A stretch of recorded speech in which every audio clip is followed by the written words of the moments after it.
By Destiny Denied. Notes for an 800-page novel, the big book they're all waiting for.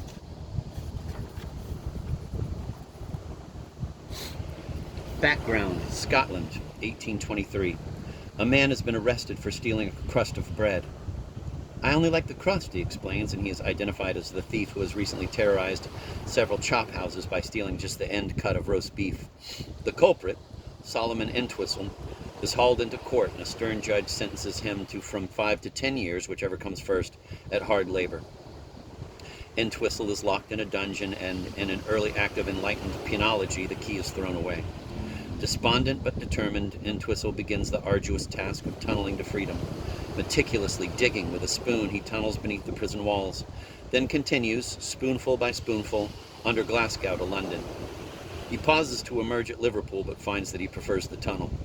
Once in London, he stows away aboard a freighter bound for the New World, where he dreams of starting life over, this time as a frog. Arriving at Boston, Entwistle meets Margaret Figg, a comely New England schoolteacher whose specialty is breaking bread and then placing it on her head. Enticed, Entwistle marries her, and the two open a small store, trading pelts and whale blubber for scrimshaw in an ever-increasing cycle of meaningless activity. The store is an instant success, and by 1850, Entwistle is wealthy, educated, respected, and cheating on his wife with a large possum. He has 2 sons by Margaret Figg, one normal, the other simple-minded, though it is hard to tell the difference unless someone hands them each a yo-yo. His small trading post will go on to become a giant modern department store, and when he dies at 85 from a combination of smallpox and a tomahawk, his small trading post will go on to become a giant modern department store, and when he dies at 85 from a combination of smallpox and a tomahawk in the skull, he is happy. Note, remember to make Entwistle likable. Locale and Observations, 1976. Walking east on Alton Avenue, one passes the Costello Brothers warehouse, Edelman's Talus repair shop, the Chones funeral parlor, and Higby's pool room. John Higby, the owner, is a stubby man with bushy hair who fell off a ladder at the age of 9 and requires 2 days advance notice to stop grinning. Turning north or uptown from Higby's, actually it is downtown, and the real uptown is now located crosstown, one comes to a small green park. Here citizens stroll and chat and through the place, and though the place is free of muggings and rapes, one is frequently accosted by panhandlers or men claiming to know Julius Caesar. Now the cool autumn breeze, known here as the Santana, since it comes every year at the same time and blows most of the older population out of their shoes, causes the last leaves of summer to fall and drift into dead heaps. One is struck by an almost existential feeling of purposelessness, particularly since the massage parlors are closed. There is a definite sense of metaphysical otherness which cannot be explained. There is a definite sense of metaphysical otherness which cannot be explained except to say it's nothing like what usually goes on in Pittsburgh. The town in its way is a metaphor, but for what? Not only is it a metaphor, it's a simile. It's where it's at. It's now. It's also later. It's every town in America and it's no town. This causes great confusion among the mailmen in the big department store. And the big department store is Entwistle's.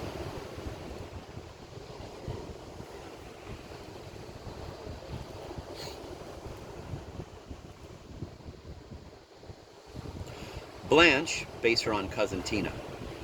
Blanche Mandelstam, sweet but beefy with nervous, pudgy fingers and thick lensed glasses. I wanted to be an Olympic swimmer, she told her doctor, but I had some problems with buoyancy. Awakens to her clock radio. Years ago, Blanche would have been considered pretty, though not later than the Pleistocene epoch. To her husband, Leon, however, she is the most beautiful creature in the world, except for Ernest Borgnine.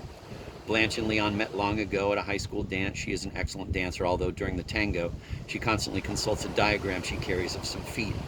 They talked freely and found they enjoyed many things in common. For example, both enjoyed sleeping on bacon bits. Blanche was impressed with the way Leon dressed, for she had never seen anyone wear 3 hats simultaneously. The couple were married, and it was not long before they had their first and only sexual experience. It was totally sublime, Blanche recalls, although I do remember Leon attempting to slash his wrists.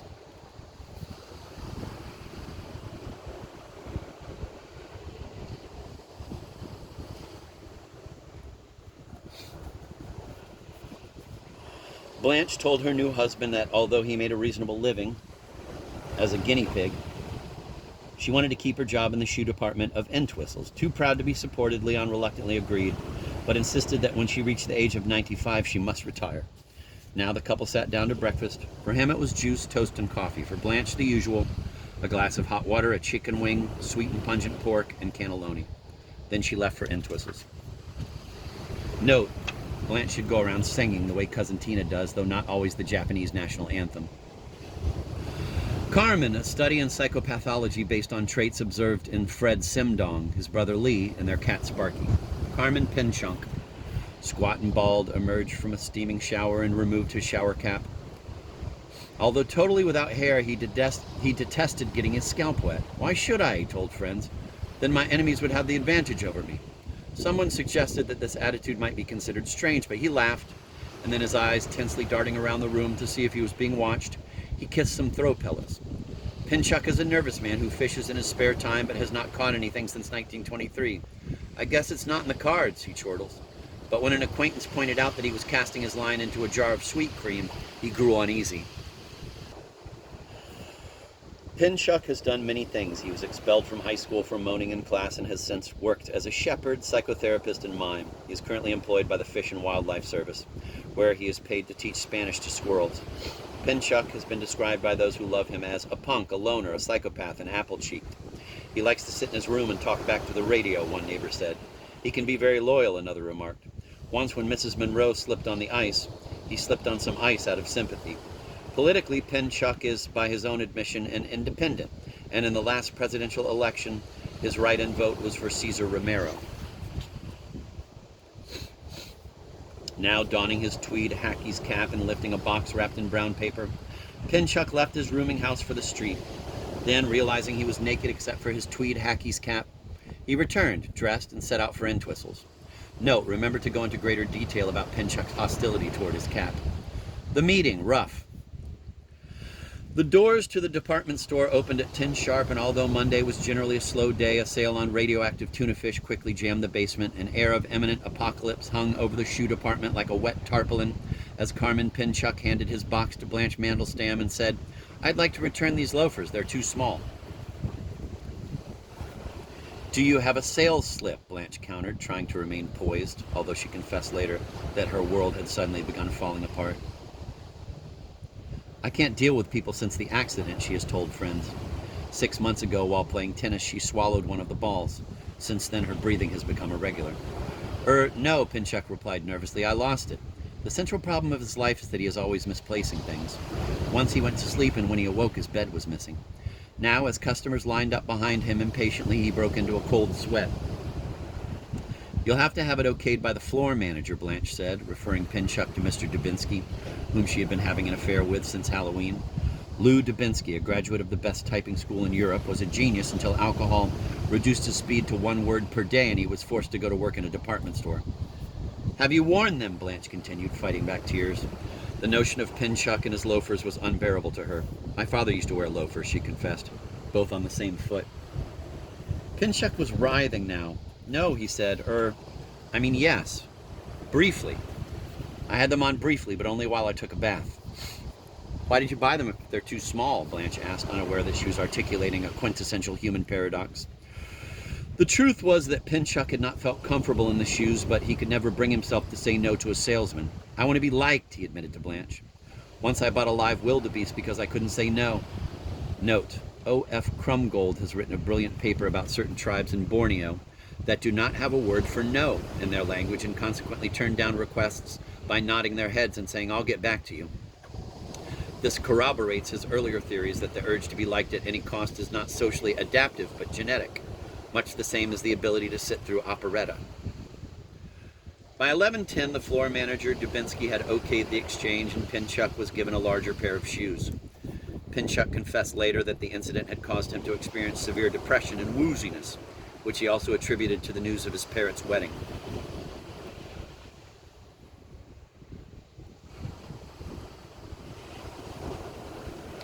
Shortly after the Entwistle affair, Carmen Pinchuk quit his job and became a Chinese waiter at the Sung Ching Cantonese Palace.